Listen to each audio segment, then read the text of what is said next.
FM na Holanda.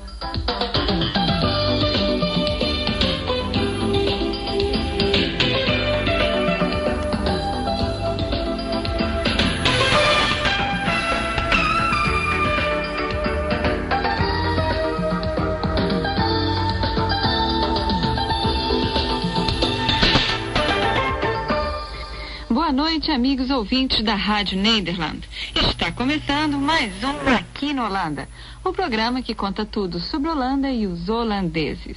Ao microfone, Ana Luísa Moreira. Foi assim que por quase um ano, todas as terças-feiras, começávamos mais uma edição de Aqui na Holanda. Hoje, infelizmente, é a última vez que este programa vai ao ar. E para a despedida, eu separei algumas informações sobre a Rádio Nederland e, em especial, nosso serviço em língua portuguesa, que este ano completou 20 anos no ar. Muita coisa aconteceu de lá para cá, com a Holanda, com a Rádio Nederland, com a equipe de jornalistas brasileiros responsáveis pela produção e locução dos programas.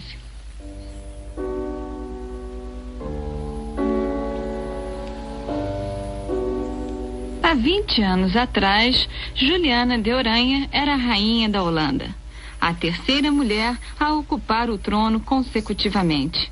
A primeira foi a rainha Emma, que governou de 1890 a 1898 como regente, após a morte do marido, o rei Guilherme III. Isso porque seus filhos tinham morrido e a filha Guilhermina tinha apenas 10 anos. Guilhermina ocupou o trono holandês pelo espaço de 50 anos, de 1898 a 1948. Quem a sucedeu foi sua filha Juliana, que governou de 48 a 1980.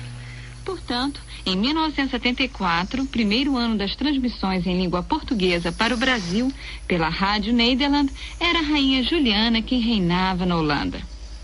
As transmissões em ondas curtas pela RN se iniciaram em novembro de 1928, sob o comando de Eduard Startz, um dos precursores do rádio. O valor das ondas curtas logo foi percebido em toda a Europa e, a exemplo da Holanda, a Alemanha, em 1929, iniciou as suas transmissões em ondas curtas e a Grã-Bretanha seguiu em 1932. Começando a transmitir para as várias partes do mundo o seu serviço do império.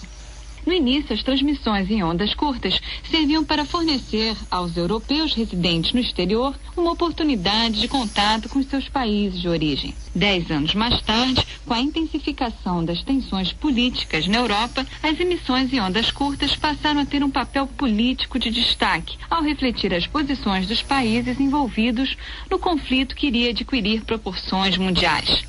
Foi nessa época que foram iniciadas as transmissões nos idiomas dos países destinatários. As ondas curtas passaram a constituir uma arma poderosa, como ficou demonstrado nos anos da Segunda Guerra Mundial e durante a chamada Guerra Fria. Muitas estações de ondas curtas pelo mundo afora foram e são ainda instrumento de ideologias nacionais. Em 1978, a indústria eletrônica assinalava um aumento considerável, em escala mundial, na venda de receptores de ondas curtas. Em 1929, 8 kW eram suficientes para abarcar o mundo, além Europa. Na década de 70, já eram necessários 500 kW. Em 1984, a Rádio Nederland colocava em funcionamento 4 novos transmissores de ondas curtas. Os países, chamados países jovens, como o Brasil, era o grande objetivo. As transmissões para o Brasil começaram em 1964, como apêndice das transmissões em espanhol para a América Latina, que haviam sido iniciadas em 1947. Começou com transmissões diárias de apenas 20 minutos e 4 anos mais tarde o serviço brasileiro já apresentava uma programação semanal variada que era apresentada às 22 horas e 30 minutos GMT, hora de Greenwich, até às 23h20 na faixa de 19 metros. A equipe era formada por Jacob Borenstein, Julinha Correia e José Leal. O ponto de encontro era apresentado por Julinha, que até hoje recebe cartas de ouvintes saudosos. Julinha se preparava com tanto esmero para o encontro semanal com os ouvintes que conta-se que na hora de entrar no estúdio ela corria para retocar a maquiagem. Fazia questão de estar toda bonita para a gravação do programa. Nessa época, os 3 produtores brasileiros apresentavam, entre outros programas, o Pesquisa Pop Internacional, Vitrine das Artes, Espaço Aberto, No Mundo da Ciência e Radioatividade, programa para entusiastas do dexismo. Em 1979, Álvaro Cavalcante chegou da Suécia para engrossar a equipe do Serviço Brasileiro. Neste mesmo ano, começou a ser apresentado 15 minutos diários de informações sobre Holanda. Era o programa Hoje na Holanda, apresentado por Jacó Borenstein. Nesta mesma época, Jacó produzia diariamente os temas da atualidade internacional. E Julinha Correia criava o programa O Ano da Criança, em que incluía a série Diário de uma Mãe. Julinha acompanhava o desenvolvimento do bebê durante o primeiro ano de vida. Ainda no ano de 1979, a Europa vai pela primeira vez às urnas eleger seus representantes no Parlamento Europeu. A então chamada CEE, Comunidade Econômica Europeia, contava com 200 milhões de habitantes. Portugal, Espanha e Grécia ainda não faziam parte da comunidade. Em 1981, o Serviço Brasileiro da Rádio Nederland recebe mais um companheiro. Desta vez é Tarcísio Lage, quem chega do Brasil. É o ano que o Aqui na Holanda passa a ter o seu formato atual e a ser apresentado todas as terças-feiras. Às quintas-feiras começa o Onda Curtição, um coquetel bem eclético que ia do dexismo à música holandesa, passando por filatelia. Na Holanda, o sentimento antimilitarista nos anos 70 afeta toda a população, e os políticos holandeses em especial. No final de 79, a Holanda se recusa a aprovar o plano da OTAN, visando modernizar o arsenal nuclear na Europa Ocidental. Aos olhos dos aliados ocidentais, a Holanda está recusando aceitar a realidade do relacionamento Ocidente versus Oriente e passa a chamar esse comportamento de Holanditite. Em 1980, manifestantes vão à rua e aceitam a Holanditite com grande entusiasmo, convidando inclusive os alemães ocidentais a contraírem a doença. Em novembro de 1981, quando Tarcísio Lage chegou à Rádio Nederland, o Conselho Intereclesiástico da Paz fazia uma grande manifestação em Amsterdã pela redução unilateral do arsenal nuclear. Em 1983, Ano Internacional das Comunicações, a RN termina os últimos trabalhos para a inauguração dos 4 novos transmissores em ondas curtas. Eles são colocados em funcionamento no ano de 1984. Em 1982, a sigla UTC havia sido substituída pela sigla GMT.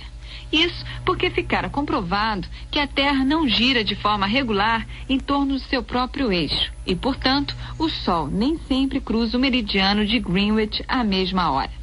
Com a utilização de instrumentos atômicos de precisão para medir o tempo, a UTC, Hora Universal Coordenada, passa a substituir a antiga GMT, Hora Média de Greenwich.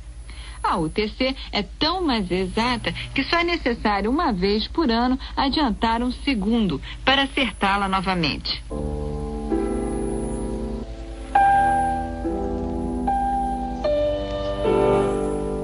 Em 1984, a programação já toma quase o mesmo formato de hoje. Programas como Ecos da América Latina, Europa, Mundo das Comunicações são criados, além de destaques da imprensa europeia. Em 1987, chega a paulista Eni Sark, presença feminina necessária depois da aposentadoria de Julinha, que retorna ao Brasil. As transmissões agora passam a ser de 2 horas diárias. O Serviço Brasileiro, nessa época, já conta também com a participação de Carlos Lagoeiro, Luiz Henrique Pádua e João Bosco. Em 1989, cai o Muro de Berlim, e a Guerra Fria começa a fazer parte apenas dos livros de história. A crise mundial leva os países da Europa e os Estados Unidos a se preocuparem mais com as políticas nacionais. E a CEE, agora Europa dos 12, em 1993 passa a se chamar União Europeia. As fronteiras são abertas para o ir e vir de cidadãos e mercadorias, mas a sonhada União Monetária na Europa ainda está por ser concretizada. Em 1992, morreu o jornalista José Leal, da nossa equipe brasileira, vítima da AIDS, que infelizmente não cheguei a conhecer. No final do ano de 92, Jacob Borenstein me convidou para participar do programa aqui na Holanda. E ano passado comecei a produzir e comandar sozinha todas as terças-feiras este programa, tentando levar a vocês um pouco da cultura holandesa. Seus hábitos, sua música, suas preocupações. É com muita tristeza que aqui eu encerro o programa de hoje, o último aqui na Holanda. Eu e toda a equipe de brasileiros aqui da Rádio Nederland esperamos poder voltar em breve a transmitir programas para vocês via satélite. Até lá, fica o nosso muito obrigado pela atenção, pelo carinho das cartas e pela torcida. Um beijo, um abraço, boa noite e saudades de Ana Luísa Moreira.